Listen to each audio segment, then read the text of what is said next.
que vendrá. Y nos corresponde a nosotros disfrutarlo y vivirlo y verlo, ¿no?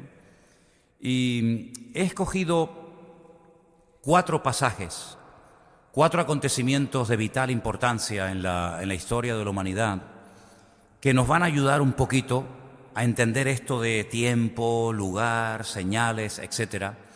Y les voy a compartir de momento 3, ¿vale? El cuarto lo diré al final si nos da tiempo. Vamos a poner ahí en la pantalla los 3 acontecimientos de los cuales leeremos a continuación unos pasajes. ¿Lo tenemos? Ahí, bien. Noé, en su tiempo, fue capacitado por Dios para construir un inmenso barco. Un barco realmente gigantesco para su época, y gracias a la obediencia de Noé y gracias a la construcción de ese barco, la humanidad pudo salvarse. Y ahí hay una serie de detalles y de datos muy interesantes que vamos a ver en esta noche. El segundo acontecimiento que sin lugar a dudas marcó un antes y un después, sobre todo en el pueblo de Israel, fue la salida de Egipto. Llegaron 70 personas y 400 años más tarde salieron miles y miles y miles, tal vez millones de personas. El tercer acontecimiento tiene que ver con el cautiverio babilónico. Las tribus del norte no participaron de este cautiverio. Me imagino que ustedes ya saben a estas alturas que el país se fracturó, se dividió. 10 tribus formaron un país, un reino llamado el Reino de Israel. Y las 2 tribus del sur, Judá y Benjamín, formaron el reino de Judá, ¿vale? Fueron las 2 únicas tribus que permanecieron fieles a lo que había sido la casa de David. Y esas tribus del sur, no las del norte, repito, las del sur, como unos 140 y pico años después de la desaparición del reino del norte, son llevadas a Babilonia y están 70 años. Y esas tribus son las que vuelven. Las otras prácticamente desaparecieron o son lo que se conoce como el nombre de las tribus perdidas. Y el cuarto acontecimiento lo pondremos más adelante. Vamos a comenzar por el primero. Génesis capítulo 6, versículos del 11 al 22, nos da una información muy interesante acerca de este acontecimiento de impacto mundial. Porque el diluvio no fue algo local, algo que afectó a los poquitos que había por aquella zona, sino que el diluvio fue algo universal. Miles, tal vez millones de personas murieron, animales desaparecieron, nunca más se supo nada más de ellos. Muchísimas especies, tanto de aves como de animales, de mamíferos y plantas, desaparecieron. Pero en el capítulo 6, a partir del versículo 11, nos da una de las razones por las cuales Dios decidió actuar tan drásticamente. Dice que la tierra estaba totalmente corrompida delante de Dios. Esto es muy importante, porque dice que esa corrupción se hacía delante de Dios. Y además la tierra toda estaba llena de violencia. Así que juntemos violencia y corrupción, o corrupción y violencia. Fue algo que motivó a Dios a decir, basta, hasta aquí hemos llegado. Dios miró a la tierra y he aquí que estaba corrompida, porque toda carne había corrompido su camino sobre la tierra.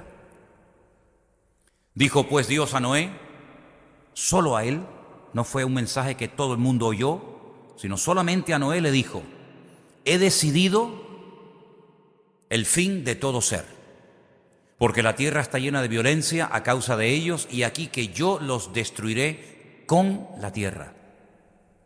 Hazte un arca de madera de gofer, harás aposentos en el arca y la calafatearás con brea por dentro y por fuera. Y de esta manera la harás. Ahí están las medidas.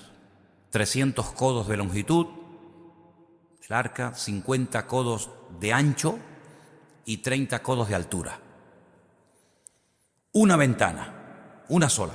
Una ventana harás al arca y la acabarás a un codo de elevación por la parte de arriba. Y pondrás la puerta del arca a un lado y le harás piso bajo, segundo y tercero. He aquí que yo traigo un diluvio de agua sobre la tierra para destruir toda carne en que haya espíritu de vida debajo del cielo. Todo lo que hay en la tierra morirá. Mas estableceré mi pacto contigo, y entrarás en el arca tú, tus hijos, tu mujer y las mujeres de tus hijos contigo. Y de todo lo que vive, de toda carne, 2 de cada especie meterás en el arca, para que tengan vida contigo, macho y hembra serán. Versículo 20. De las aves según su especie, y de las aves según su especie, de todo reptil de la tierra según su especie, 2 de cada especie entrarán contigo para que tengan vida. Toma contigo de todo alimento que se come y almacénalo, y servirá de sustento para ti y para ellos. Y terminamos con el 22, que dice: y lo hizo así Noé, hizo conforme a todo lo que Dios le mandó. ¿Cuántos dicen amén? Bueno, es fácil leer esto, pero entenderlo es complicado, en el sentido de que para Noé era totalmente nuevo lo que aquí se le estaba diciendo a él. Nosotros miramos atrás y sabemos lo que es la lluvia, sabemos lo que es el diluvio, sabemos lo que es el arca, etc. Pero para Noé eran conceptos totalmente nuevos. Incluso el lugar en el que estaba construyendo el arca fue bastante sorprendente, porque no la está construyendo al lado de un puerto, no la está construyendo al lado del mar, sino tierra adentro, como una especie de en el desierto. Construir un barco de casi 300 metros de largo, eso es un disparate, construir un barco allí. Bueno, sin lugar a dudas, aquí detrás de todo esto tiene que haber una sabiduría del Señor realmente especial, porque si a mí me dijera el Señor que construyera un barco con algunos hermanos, yo no sé si eso al final flotaría, yo no sé si al final nos moriríamos, ¿no? Pero la Biblia nos enseña que estuvo casi 120 años construyendo este barco, y además hizo una cosa muy bonita, y es que supo involucrar a su familia en la obra de Dios. No era un loco que se aventuró a construir un barco y la familia se reía de él o se oponía, sino que él, a sus 3 hijos, Sem, Cam y Jafet, los logró envolver en la visión de Dios, en el plan, en el diseño de Dios, y a las esposas de estos y a su misma esposa, y al final sabemos que todos se salvaron, 8 en total, ¿vale? 3 hijos, las esposas, su esposa y él, 8 personas en total.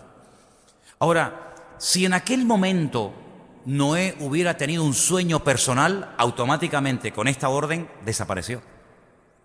Es decir, la voluntad de Dios para la vida de Noé anulaba cualquier proyecto personal que éste pudiera tener. A partir de ese momento en el que recibe la orden de construir el barco, la vida de Noé cambia radicalmente.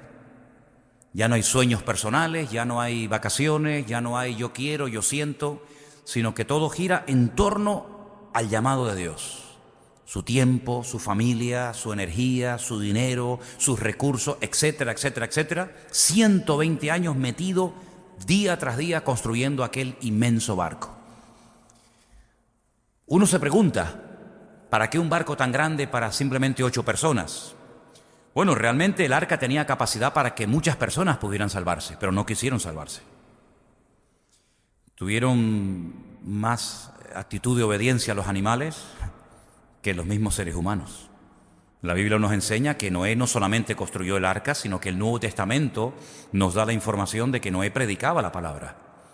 Y predicaba advirtiendo a sus vecinos, a las personas que le rodeaban y le conocían, que vendría un diluvio tremendamente destructivo y que si no se preparaban y se metían en el arca con él, perderían la vida.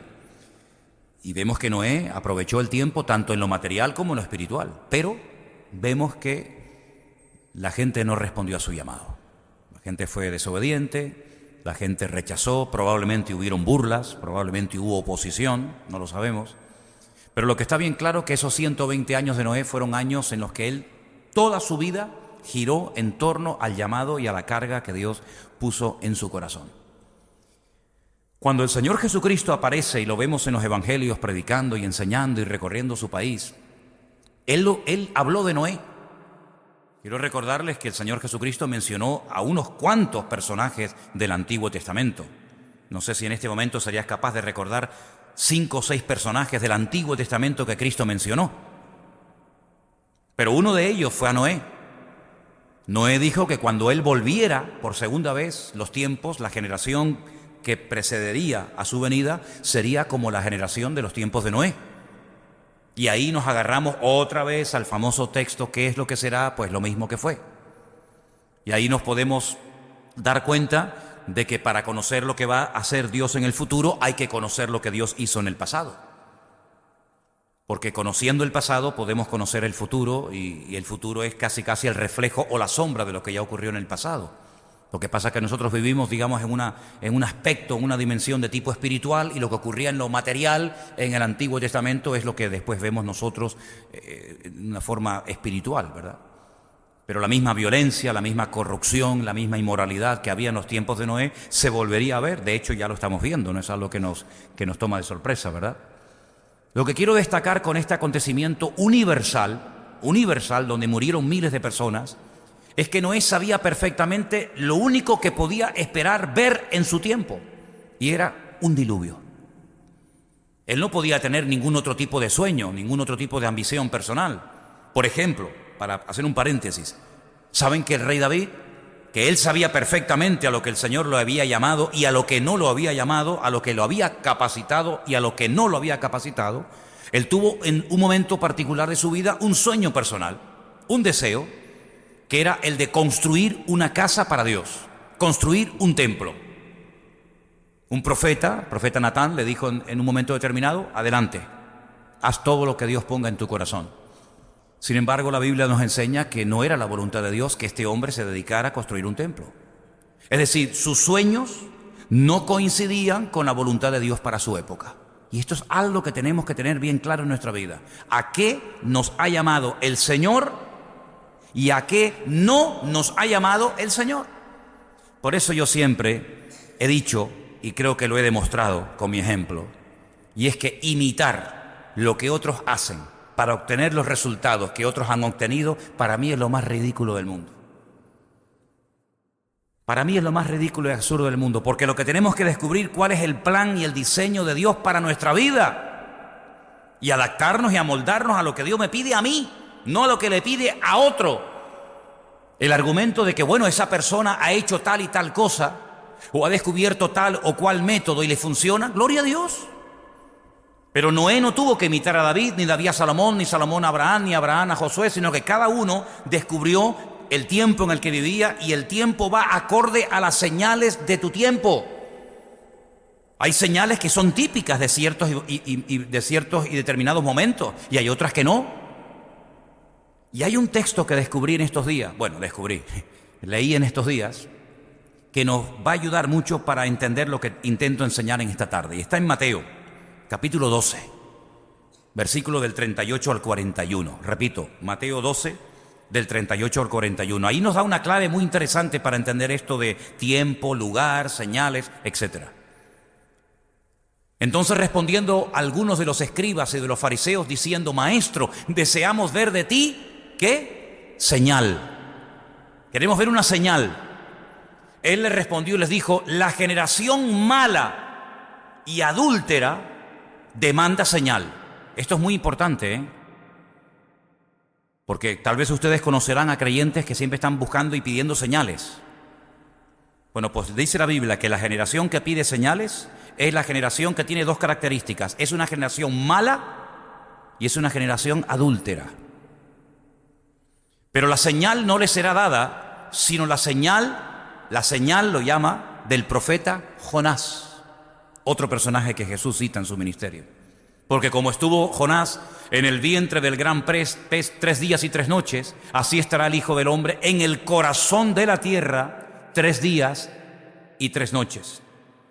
Y el verso 41 dice: los hombres de Nínive se levantarán. Ahí hay una alusión directa a la resurrección, porque los hombres de Nínive en la época de Cristo ya estaban todos muertos. Pero ahí está hablando de la resurrección. Los hombres de Nínive se levantarán en el juicio con esta generación y la condenarán, porque ellos se arrepintieron a la predicación de Jonás, y aquí más que Jonás en este lugar. Es decir, al Señor Jesucristo le exigían que Él hiciera señales que demostraran que Él realmente era el Mesías. Y Él dice: mira, si están ustedes pidiendo y demandando constantemente que haga señales, ustedes se caracterizan por ser una generación mala y adúltera. Y ustedes sí van a ver una señal, pero no la que quieren ver, no la que les gustaría ver, sino ustedes van a ver la señal del profeta Jonás. Y me llama mucho la atención la palabra que utiliza Cristo, la palabra señal, ot, de la cual hablaremos también esta noche. Es decir, la generación de Noé no vio la señal del profeta Jonás, porque no era la señal que ellos tenían que ver en su época. La generación del Señor Jesucristo no vio las señales o los acontecimientos de la generación de Noé, porque no era la que le correspondía ver ni experimentar. Es decir, cada generación tiene sus características. No eran igual, y aquí entraríamos en el tema de la historia de la iglesia, ¿no? No eran igual los cristianos, los hermanos nuestros, en la década de los años 60, que después, posteriormente, en la década de los años 80, por ejemplo. Es interesante ver cómo eran las iglesias, qué se predicaba, qué era lo que más corría, lo que más se enseñaba en las iglesias a nivel general en los años 60 y lo que, por ejemplo, se predica hoy en día. No tiene nada que ver. Es el mismo evangelio, la misma Biblia, el mismo Señor, pero la iglesia de los años 60, como la iglesia del siglo I, no tiene nada que ver con la iglesia del siglo XV o con la iglesia que vivió y le tocó vivir la Segunda Guerra Mundial, que hubieron miles de cristianos durante la Segunda Guerra Mundial, pero su vida era muy diferente a la vida de nosotros hoy en día. Sí, las señales, las características, ¿verdad? Lo que se podía ver, lo que no se podía ver, era completamente diferente.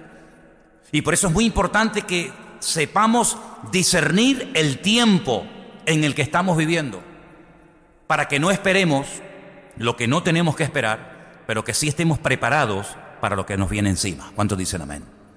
Entonces, ¿por qué pongo el ejemplo de Noé? Porque Noé es el típico personaje de la Biblia que Dios le cambió la vida y le dijo: no, lo que va a pasar es esto, esto y esto. Pero fíjate, cuando Jesús habla de él, dice algo muy interesante. Dice, como estaban en la época de Noé casándose y dándose en casamiento y no entendieron, me gusta mucho esa expresión, no entendieron hasta, sí, llegó un momento que sí entendieron. Dice, pero entendieron ya tarde, hasta que vino el diluvio. Ahí comenzaron a entender, ahí comenzaron a darse cuenta que lo que Noé les había dicho era verdad, pero antes no entendían nada, pero cuando entendieron era demasiado tarde.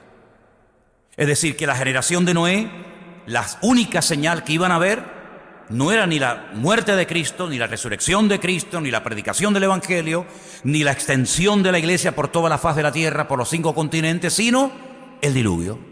Y te preparas para lo que viene, o amigo, pierdes la vida. Sin embargo, cuando vamos, por ejemplo, a Génesis, capítulo 15, del versículo 13 en adelante, vamos a ver unas palabras muy, pero que muy interesantes que Dios mantiene con el patriarca Abraham, que en ese momento era Abraham, todavía no le había cambiado el Señor el nombre. El Señor le dijo a Abraham: ten por cierto que tu descendencia morará en tierra ajena. Claro, nosotros entendemos esto porque miramos atrás y vimos que todo esto se cumplió, pero es una información nueva, fresca. El patriarca Abraham en ese momento, la primera vez en la vida que oye estas palabras, es ahí. Dios le está diciendo: ten por cierto, no lo dudes, que tu descendencia morará en tierra ajena. Y además le dice: y serán esclavos allí, en esa tierra ajena, y será oprimida, y le da una cifra. Eso es muy importante. Cuando Dios da años, cuando Dios da una cifra, ojo amigo, porque eso es verídico.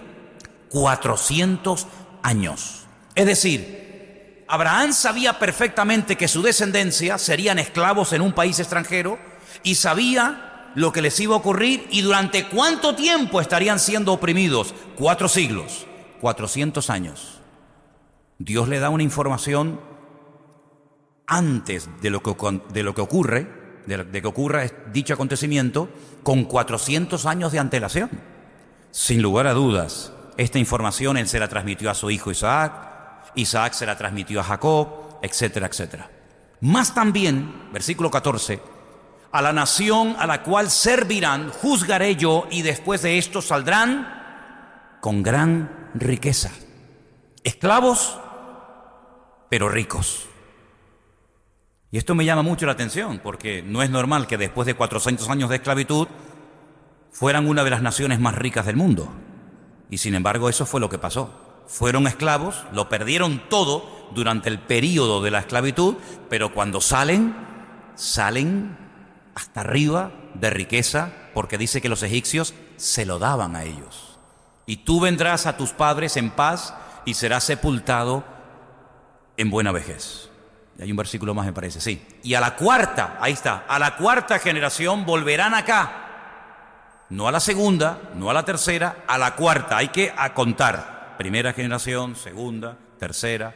A la cuarta generación vendrán acá. ¿Dónde es acá? Donde Dios le está hablando en ese momento a Abraham. Porque aún no ha llegado a su colmo la maldad del amorreo hasta aquí. Es decir, escucha bien, porque yo te voy a decir lo que va a pasar. Tu descendencia van a ser esclavos. Se está refiriendo evidentemente a Egipto. La palabra Egipto, lo dijimos ya muchas veces, es Mitzraim en la Biblia. Hay dos M's, dos letras M diferentes en hebreo.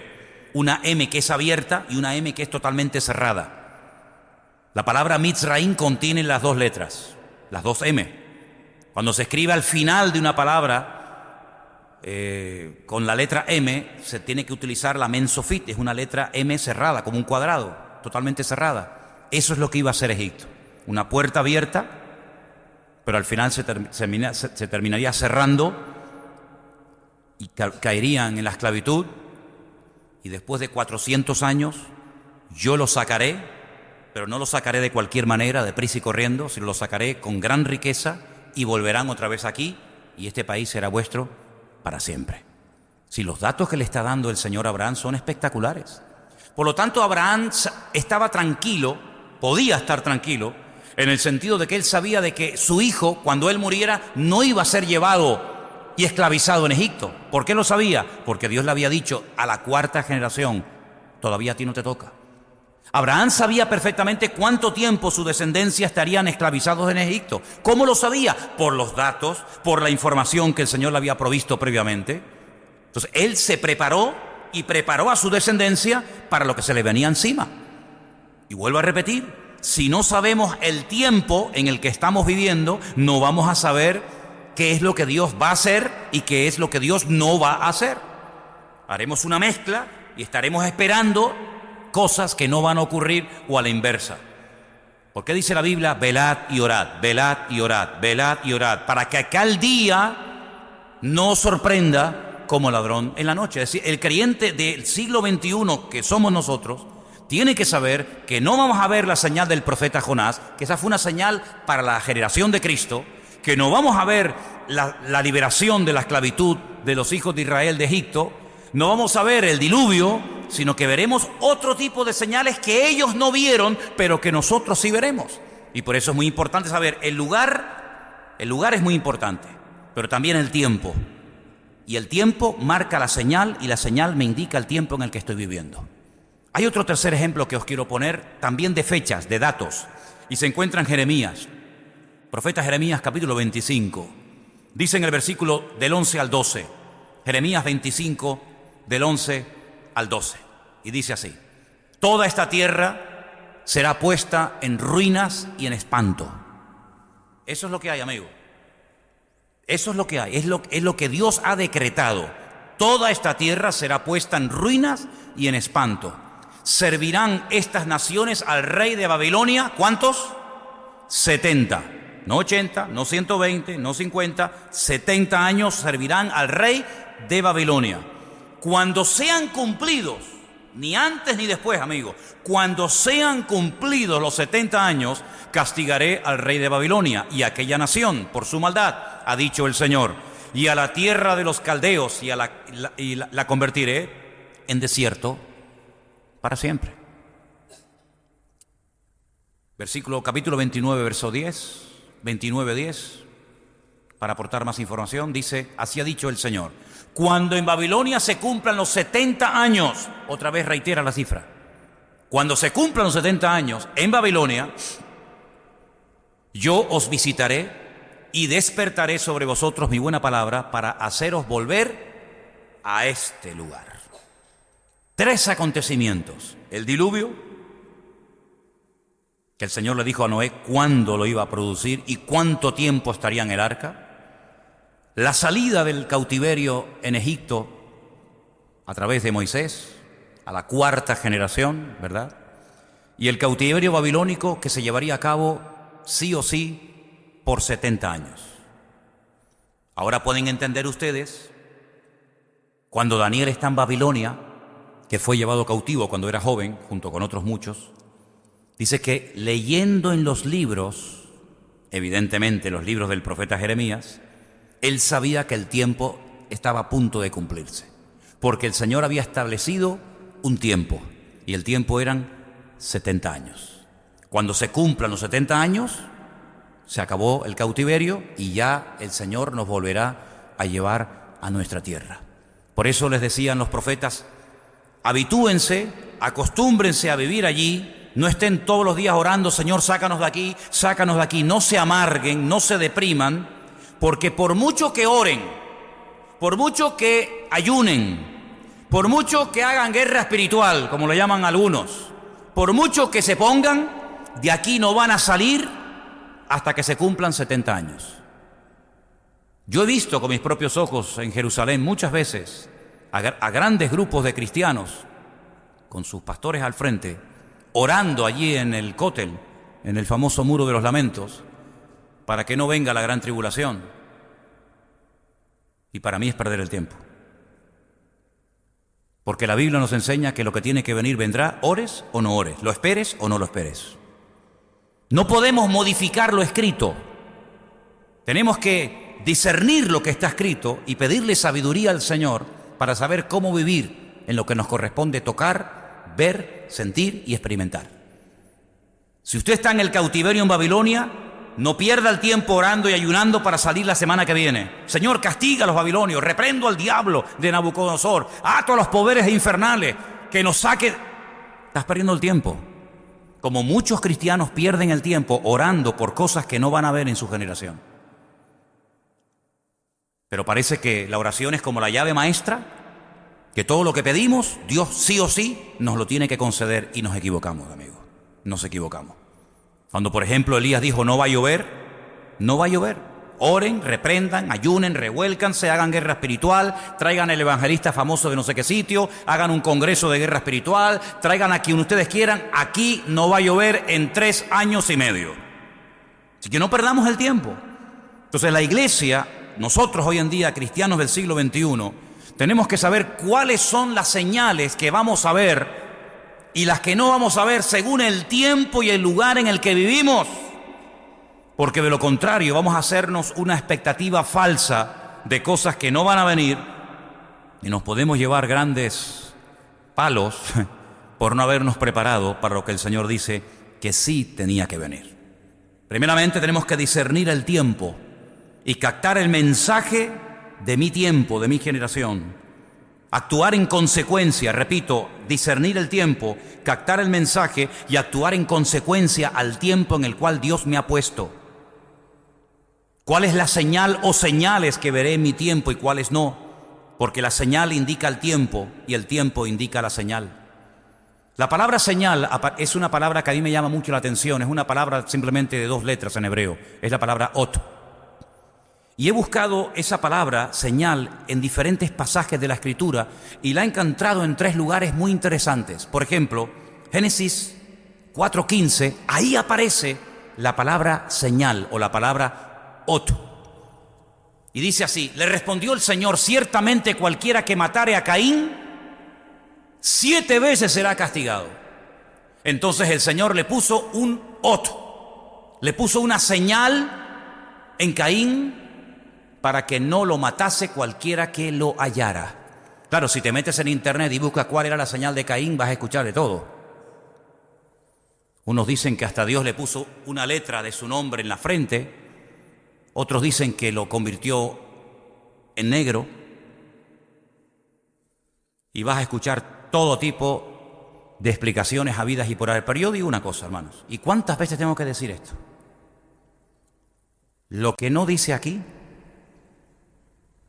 ya lo puede decir el Papa de Roma, que no tiene ninguna credibilidad. Lo que dice aquí, toda. Lo que dice fuera de aquí, ninguna. ¿Cuál era la señal de Caín? Nadie te lo puede decir, ni los judíos te lo pueden decir. ¿Sabes por qué? Porque la Biblia no lo dice. Y lo que la Biblia no dice, ¿cómo se atreve alguien a decirlo? ¿Cuál es su fuente de información? Cuando nuestra fuente de información es la palabra de Dios. Ella es la fuente, de aquí sacamos nuestra información. No es que yo siento, a mí me importa un pepino lo que usted sienta, querido. Es que yo tuve un sueño, me da igual lo que usted tuvo. Toda experiencia, toda declaración que hagamos y que salga por nuestros labios tiene que ser avalada por la palabra de Dios. Si la palabra de Dios no le avala, no le confirma con textos bíblicos su declaración, no sirve de nada. Por lo tanto, sabemos que Dios le puso algo, una señal, un ot a Caín en su vida, de tal manera que lo protegió de que alguien lo matara. Pero ¿cuál es esa señal? Nadie lo sabe. Pero que fue tremendamente efectiva, pues también es cierto. Porque la Biblia dice que el Señor se la puso para protegerlo de que lo mataran. La segunda vez que aparece esa palabra en la Biblia la encuentro en Génesis también, capítulo 9, versículo 12. Y esa es una señal que todos sí hemos podido ver y sabemos a lo que nos referimos. Dios dijo, esta es la señal del pacto que yo establezco entre mí y vosotros y todo ser viviente que estará con vosotros por siglos perpetuos. Solamente era eso. Había una fotografía, ¿no? ¿Saben cuál es esa señal? El arco iris. Ahí la tenemos. Qué cosa tan bonita, ¿eh? Pero el arco, si os dais cuenta, apuntando hacia arriba, no apuntando hacia la tierra. Porque el Señor dijo que nunca más volvería a castigar la tierra con un diluvio. La señal de Caín no la sabemos. La señal del pacto que Dios hizo a través o con la vida de Noé, sí la sabemos, que es esa. Y hay una tercera ocasión en la que sale la palabra ot o señal en la Biblia, y está en Génesis, capítulo 13, versículo 9. Y dice... No es Génesis, está en el libro de Deuteronomio, disculpen, Deuteronomio. Mientras lo van buscando, esta es la señal y aquí la he traído para que la puedan ver. No sé si alguna vez, algunos sé que sí, otros sé que no, algunos no han visto jamás en la vida esto. Estas son las señales que dice que el pueblo de Israel tendría todos los días de su vida en su frente y en su brazo. Estos son lo que llaman la Biblia las famosas filacterías, las que se amarran aquí al brazo y se le dan 7 vueltas, y aquí dentro hay textos de la palabra de Dios, y las tendrías cerca de tu corazón, y la otra se pone aquí, en la frente, y entonces ahí aparece otra vez la palabra ot, o la palabra señal. Esto se lo ponen todos los días los judíos cuando van a orar, por la mañana, por la tarde y por la noche. Son tiras de cuero muy largas, y entonces dijo Jesús que les gustaba ensanchar las filas de sus filacterías, ¿verdad? Y orar delante de los hombres. Las puedes alquilar en las calles peatonales de Israel, las puedes alquilar en el aeropuerto. Es lo que yo llamo el kit de oración. Esto lo llama la Biblia ot, una señal entre tus ojos y una señal cerca de tu corazón. La de Caín no sabemos cuál es. La que hizo el Señor con Noé, sí la sabemos, es el arco iris, hemos visto la fotografía. Y la tercera vez que aparece esta palabra en la Biblia, estas son las filacterías o los tefilín, que llama la Biblia, aquí lo tenéis, por si después queréis verlo. Tenemos un cuarto acontecimiento que es el que a nosotros nos va a afectar. Y ese, ahí está, y atarás como una ot, como una señal en tu mano, y estarán como frontales entre tus ojos. Fue un mandato que Dios le dio al pueblo de Israel para que esas cajitas que dentro tienen versículos bíblicos siempre estuvieran cerca de su corazón y siempre estuvieran cerca de su cabeza, de sus ojos. El brazo y la frente y el brazo. Qué interesante. El anticristo dice que marcará a la gente en su frente o en su brazo, imitando siempre al Señor. Qué interesante, ¿verdad? Qué interesante. El cuarto acontecimiento está en el Nuevo Testamento. Aunque hay más escritura en el Antiguo Testamento. Escuchen bien este dato, espero que lo pueda decir bien. Hay más información en lo que llamamos Antiguo Testamento para estudiar la segunda venida de Cristo que la primera. Es decir, estudiando solamente el Nuevo Testamento, tú llegas a la conclusión de que el Mesías tendría que venir dos veces. Una vez a morir y otra vez a reinar.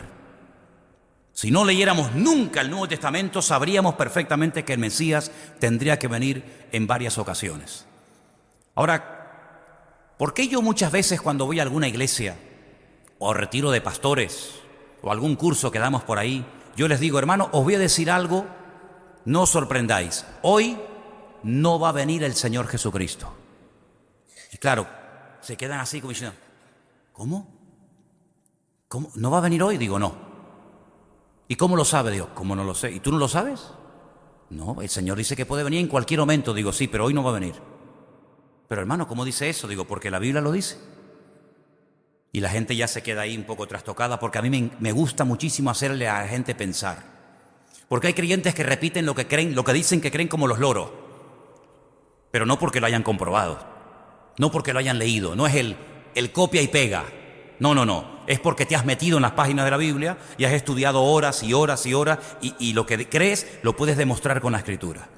Hay un pasaje extraordinario en el Nuevo Testamento que nos hace mucho bien en el sentido de que nos da la información de las señales o de las cosas que podemos ver en nuestra generación, en nuestro tiempo. Y está en 2 de Tesalonicenses capítulo 2, del 1 al 10. Preste atención porque esto es como una cadena.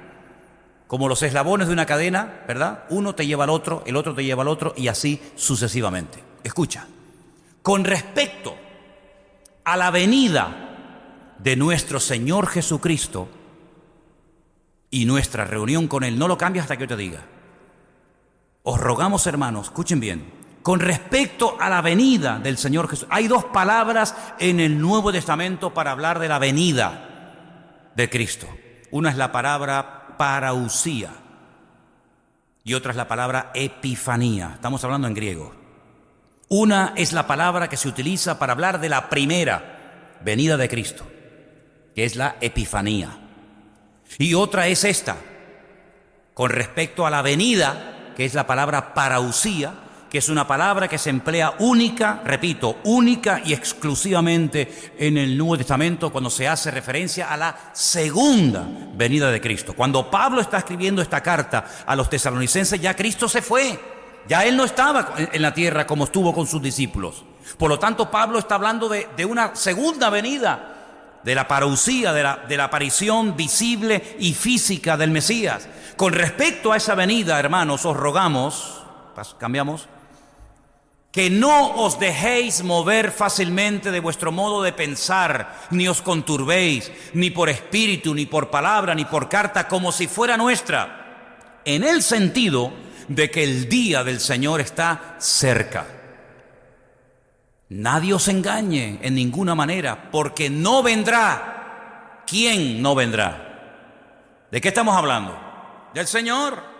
¿Sí o no? De la venida del Señor, de la parousia del Señor. Él no vendrá sin que antes, Él viene, claro que viene, pero no va a venir hasta que venga la apostasía. ¿Lo veis o no? Y se manifieste el hombre de pecado y el hijo de perdición. Paramos. Hermanos, no se pongan nerviosos, no se preocupen. El Señor viene pronto, el Señor está cerca, pero no vendrá. Te lo está diciendo. Viene, que no se preocupen, que Él viene. Pero no va a venir hasta que pasen dos cosas. La apostasía. Y se manifieste, se dé a conocer el hombre de pecado, el hijo de perdición. Primero, ¿qué es la apostasía? Dice el Espíritu claramente que en los postreros días algunos apostatarán de la fe escuchando a espíritus engañadores. ¿No dice eso una de las cartas de Pablo a Timoteo? La apostasía es la marcha atrás, la renuncia por parte de algunos que tal vez experimentaron, conocieron, probaron del don celestial, dice la Biblia, pero que dan marcha atrás, pisotean la sangre de Cristo, vuelven atrás, rechazan el Evangelio. También tiene que ver con el desmadre, con el descontrol, con todo vale. No hay principios, no hay valores, no hay moral, no hay nada. No hay absolutos, todo es relativo. Te gusta, hazlo. Te cae mal, no lo hagas. La apostasía es el descontrol, la anarquía total y absoluta en el mundo natural y espiritual. ¿Eso ha venido? ¿Se ve eso ya? Hombre, por favor, solamente hay que dar una vueltita por nuestra ciudad en estos días, ¿no? Estos políticos que se van a desayunar con los pastores de vez en cuando, y claro, a algunos se les cae la baba. Es que tengo que decir esto, porque si no digo esto, reviento. Estos políticos que van a desayunar con los pastores de vez en cuando y los pastores se empujan el uno al otro para salir en la foto, para que vean que salí con el presidente o con el alcalde Estos son los que están financiando toda esta basura que estamos viendo en estos días, que hasta muchos inconversos en estos días, hasta hoy mismo me dicen, oye, qué vergüenza tú, qué desastre. Levántate tempranito a la mañana y vete por aquí, por la zona del Parque García Sanabria, o del Don Quijote, o de la zona del estadio, para que veas vómitos, borracheras, parejitas jóvenes, chicas jovencitas totalmente destruidas. ¿Y quién potencia todo eso? ¿Quién permite todo eso? ¿Quién financia todo eso con nuestros impuestos? ¿Quién? Los mismos que van a los desayunos de los pastores. Los mismos. Así que por la mañana con Dios y por la tarde con el diablo, ¿no? Pues ¿qué te parece? La apostasía, el desmadre, el descontrol. Ya no hay principios. Estuve en Israel una semana y no vi ni escuché nada de noticias y fui el hombre más feliz del mundo. Me monto en el avión y me dan el periódico y nada más abrí el periódico, en la primera página me encuentro: joven mata a su madre y se la come. ¿Dónde? Sería en África, ¿no? En Papúa Guinea.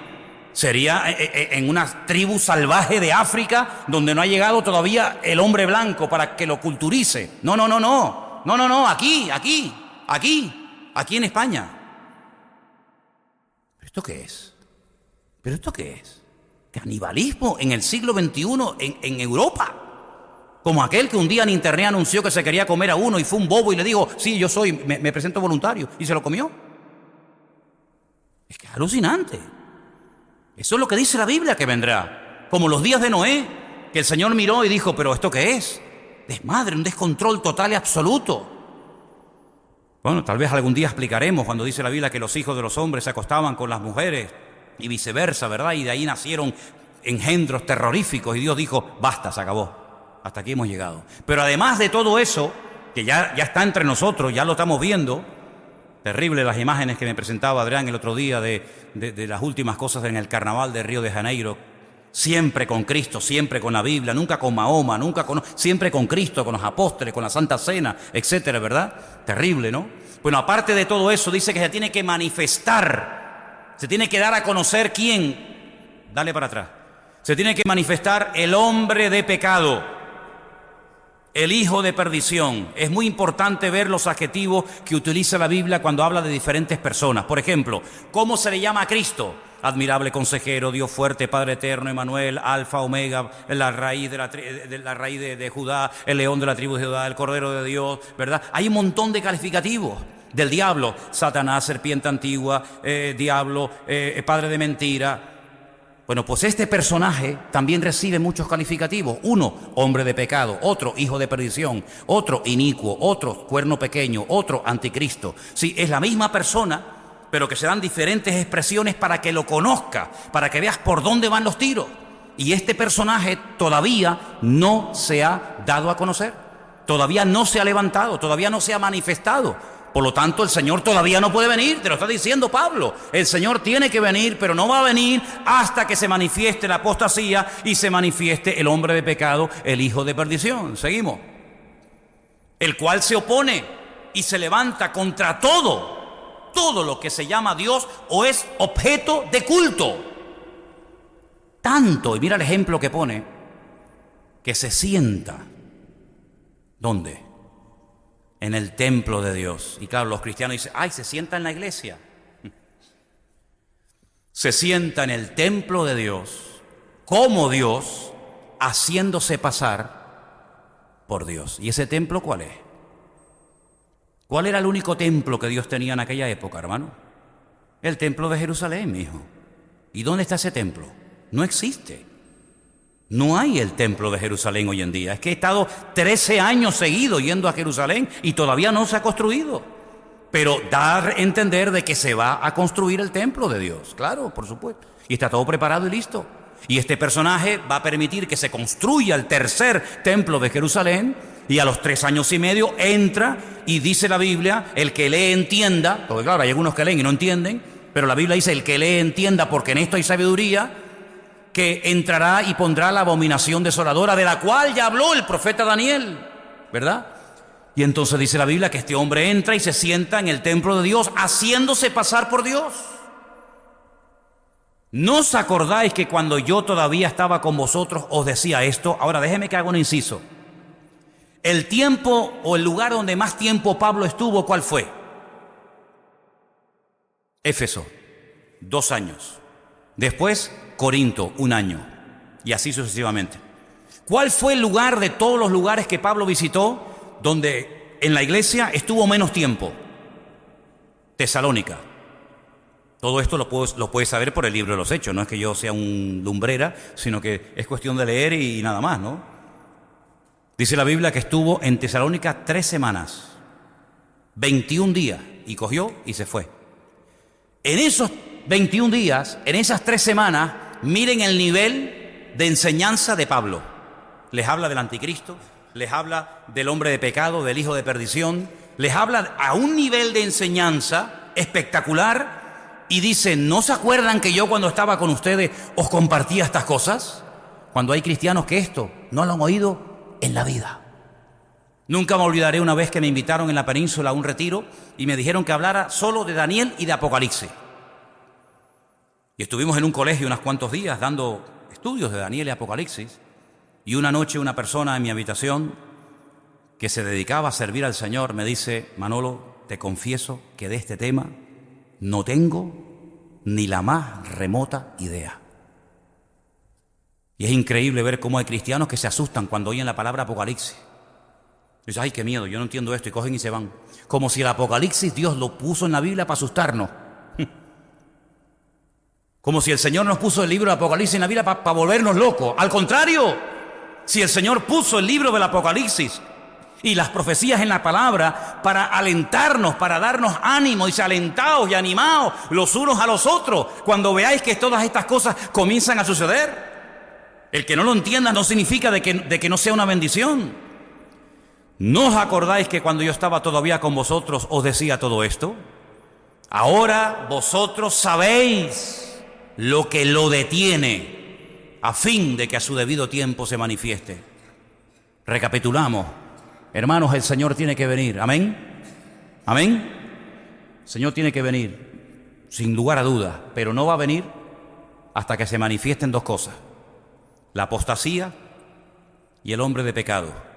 Pero a su vez este personaje no se puede manifestar porque ustedes saben que algo lo está deteniendo. Y cuando eso que lo detiene sea quitado, entonces se manifestará. Te desafío a que hables con 5 cristianos y le digas, ¿usted sabe lo que está deteniendo al anticristo? Y te van a decir lo que a mí me enseñaron en el seminario de las Asambleas de Dios donde estudié. La iglesia. La iglesia detiene al anticristo, me decían. Digo, Y el día que le pregunté al maestro, ¿me podría decir dónde dice eso la Biblia? Me dijo, tengo muchas cosas que hacer, mañana te explico. Nunca me lo explicó. Porque no hay ni un solo versículo en la Biblia que diga que la iglesia detiene al anticristo. Ninguno. Suena muy bonito, ¿eh?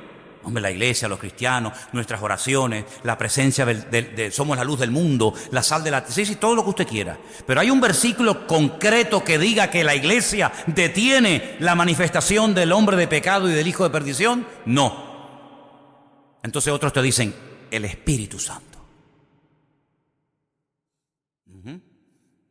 Cuando el Espíritu Santo sea quitado de la tierra, entonces se podrá manifestar el anticristo. Y como preguntes dónde dice eso en la Biblia, no sé lo que te va a responder el que te lo acaba de decir, porque no te lo va a poder demostrar.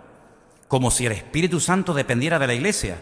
¿O es que el Espíritu Santo no es Dios? ¿Quién es el Espíritu Santo? ¿Y Dios no está en todas partes? ¿Y el Espíritu Santo depende de la iglesia para estar? En el principio creó Dios los cielos y la tierra, Génesis 1.1, Génesis 1.2, y la tierra estaba desordenada y vacía, pero el Espíritu de Dios se movía sobre la faz de las aguas. Luego no había iglesia, no había pastores, no había templo, no había nada, y allí estaba el Espíritu de Dios. Y así comienzan a decirte montones de cosas, pero dice la Biblia que hay algo que lo está deteniendo a fin de que a su debido tiempo sea manifestado, porque ya está en acción el misterio de la iniquidad, solo que hay quien al presente lo detiene. Y ahora fíjate el artículo: hasta que Él a su vez sea quitado de en medio, hasta que Él, no ella. La iglesia nunca es masculino. ¿Quién dijo eso? Por eso es un disparate cuando interpretan Isaías 53 como el pueblo de Dios, como el pueblo de Israel, porque ahí se trata en género masculino al personaje principal de Isaías 53, claro, porque el personaje principal de Isaías 53 no es la iglesia, no es el pueblo de Israel, es el Señor, es el Mesías. Y la iglesia nunca ha sido, jamás ha sido tratada en forma masculina. La iglesia es esposa, la iglesia es novia, la iglesia es paloma, la iglesia es amiga, la iglesia nunca es género masculino. Pero ahí el artículo, ya me lo quitaron, pero ahí el artículo es masculino, tercer pronombre singular masculino, hasta que Él, no es ella. Bueno, pero da igual, ¿cómo que da igual? Da igual ella que Él. No, señor. Hasta que Él sea quitado de en medio. Y ya no sé ni dónde estoy. ¿Lo quitamos, lo destruimos? ¿Viene el anticristo o no viene? Hasta que Él a su vez se ha quitado de medio. Ahí estoy. Ok, venga, el 8. Entonces, cuando sea quitado, entonces se manifestará el inicuo. Otra palabra, ¿ves? Otra palabra para el anticristo. Dicho sea de paso, el único que menciona la palabra anticristo en toda la Biblia, ¿quién es? Juan. Muy bien. Juan solamente habla de él como el anticristo, el anti-Mashiach, el que se opone al Mesías, ¿vale? A quien el Señor matará con el espíritu de su boca y destruirá con el resplandor de su venida. Esto es imponente, ¿eh? Esto es tremendo este versículo, ¿eh? Lo que mata al anticristo es el brillo, el resplandor de la venida del Mesías. Qué tremendo, ¿eh? Inicuo, cuyo advenimiento, cuya aparición o manifestación es por obra de Satanás. Esas películas de Hollywood que uno se acuesta con una mujer y nace el anticristo, que fue que el diablo se acostó con un... Hazme el favor. Con gran poder, poder, señales y prodigios mentirosos. Menos mal que pone mentiroso. Es decir, ahí hay una clave. En los últimos tiempos habrán manifestaciones, señales, prodigios, milagros mentirosos. Pero no dejan de ser prodigios, no dejan de ser milagros, pero mentirosos. ¿Y quién es el que está detrás de toda mentira? Satanás, que a él se le llama padre de mentira. Oye, esto es un milagro. Sí, pero es un milagro mentiroso. ¿Por qué? Porque lo ha producido el autor de la mentira, que es Satanás. Me encontré una vez hace años a un pastor en Madrid que me dijo que el domingo en su iglesia había llovido oro. Interesante. Digo, y cayó mucho. Ese hombre, no era para recogerlo con palas, pero algo cayó. Además te lo puedo demostrar. Digo, ay, qué bien. Abrió así la chaqueta, se sacó, un fisquito ahí de papel, así chiquitito, y me dice, mira. Digo, espérate que yo con gafas no veo. Digo, ¿esto qué es? No, pero míralo bien, Manolo. Digo, ya lo estoy mirando bien, ¿no lo veo bien o qué? Dice, mira, este fisquito así de papel, yo lo que hice así del suelo, lo cogí así, y mira, esto es oro. Digo, perdone la expresión, pero le dije así, tú me estás vacilando, hermano. Es que tengo la impresión de que me estás tomando el pelo. Yo ya soy muy grande para que me tomes el pelo, ¿viste? Es decir, mi Señor hace una ciudad que tiene 7.000 kilómetros de largo, 7.000 de ancho y 7.000 de alto de oro puro. Y tú me dices que el Señor barrió el culto ayer y cayó esto en el culto. señales y prodigios mentirosos. Estas señales seguirán a los que creen en mi nombre. Escucha esto, porque esto es muy importante, porque esto puede traer bendición o ruina a una iglesia. El Señor no dijo señales seguirán. No dijo eso, hermano. Dijo estas señales seguirán a los que creen. Estas señales, no cualquier señal.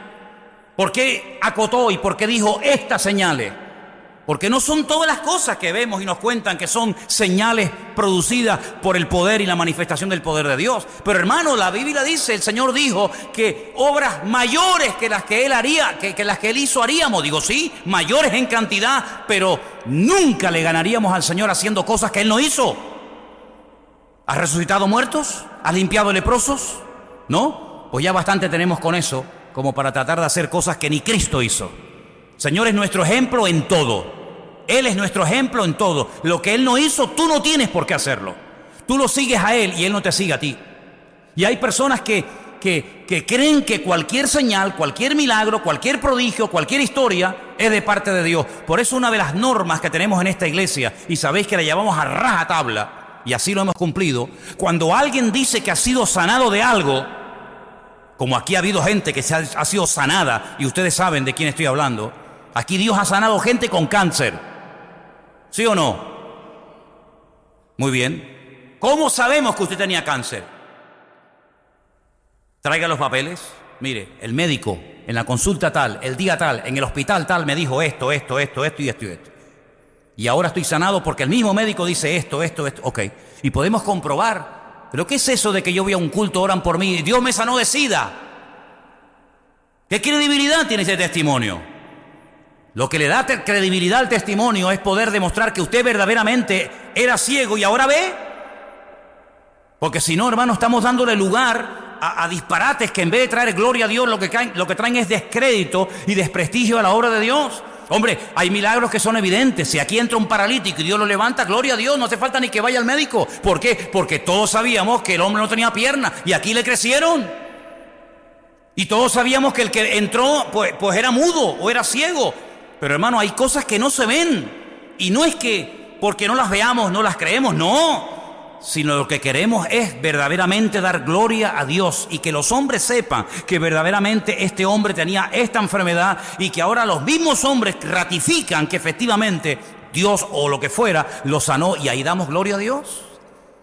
Entonces este personaje hará un montón de milagros. ¿Por qué? Porque es un imitador. El anticristo es un imitador de Cristo. Cristo tuvo un padre.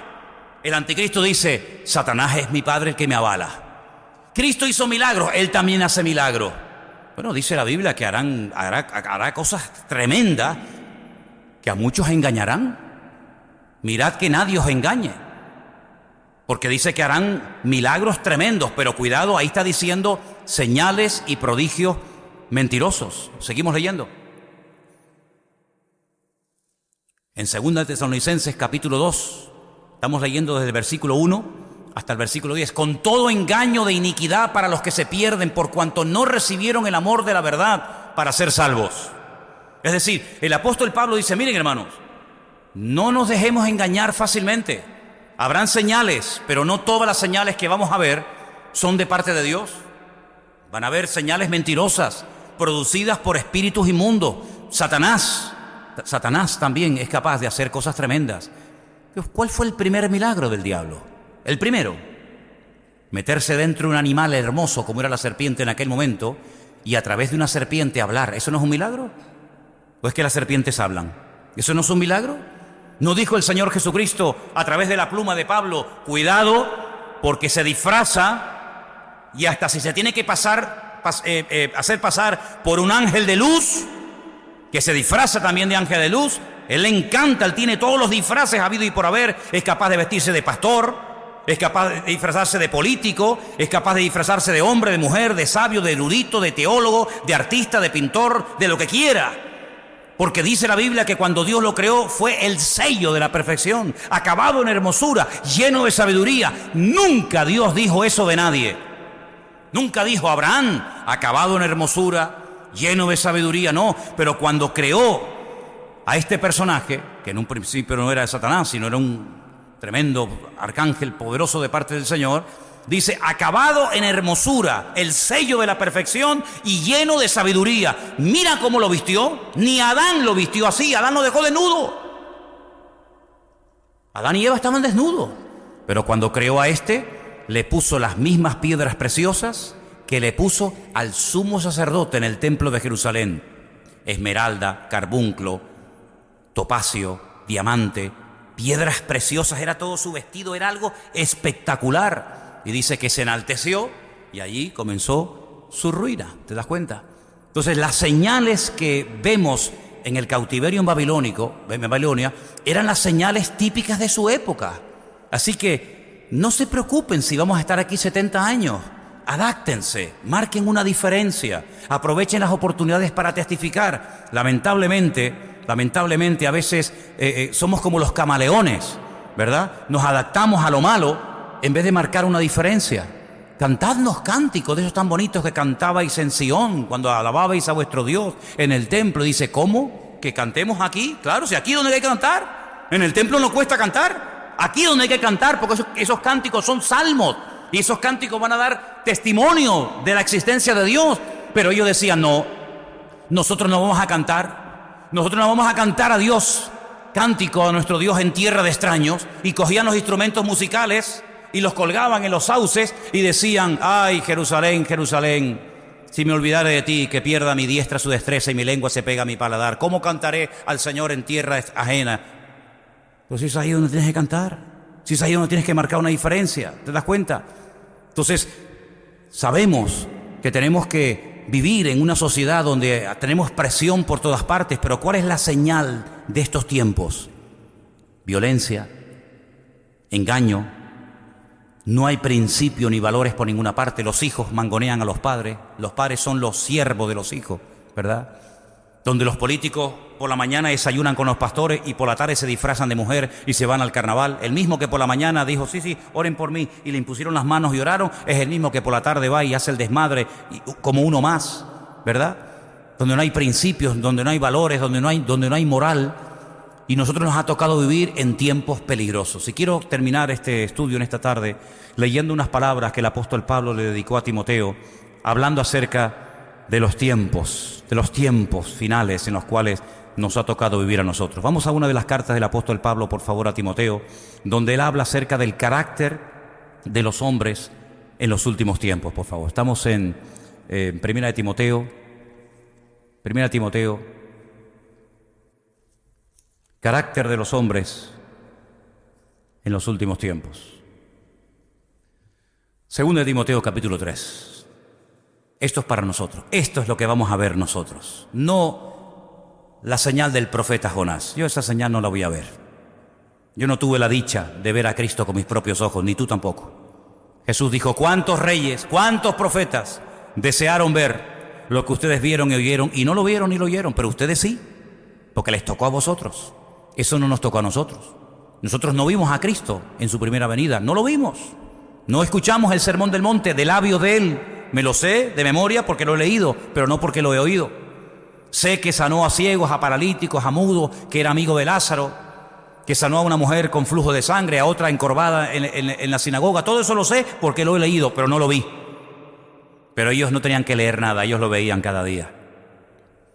Porque cada generación tiene su característica. ¿La nuestra cuál es? La que dice Segunda de Timoteo capítulo 3, verso 1.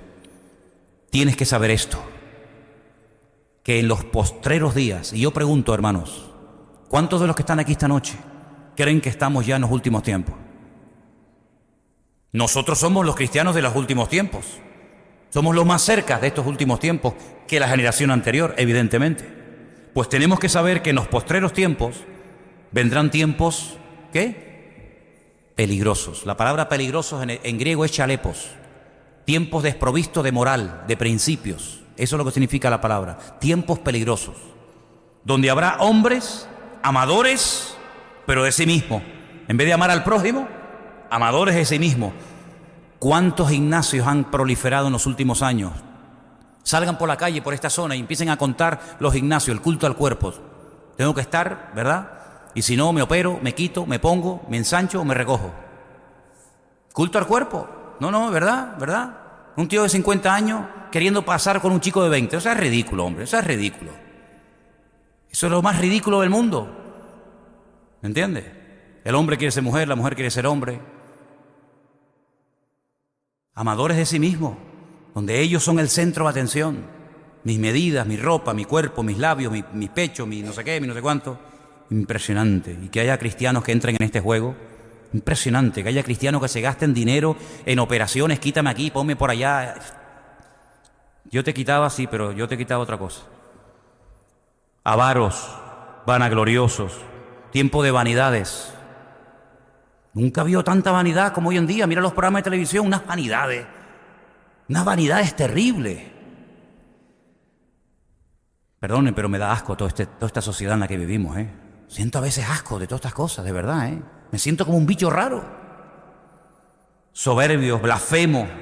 Aquí, gracias a Dios, en Canarias no existe la costumbre, pero lo que hemos vivido en la península, ¿cómo se blasfema del nombre de Dios, eh?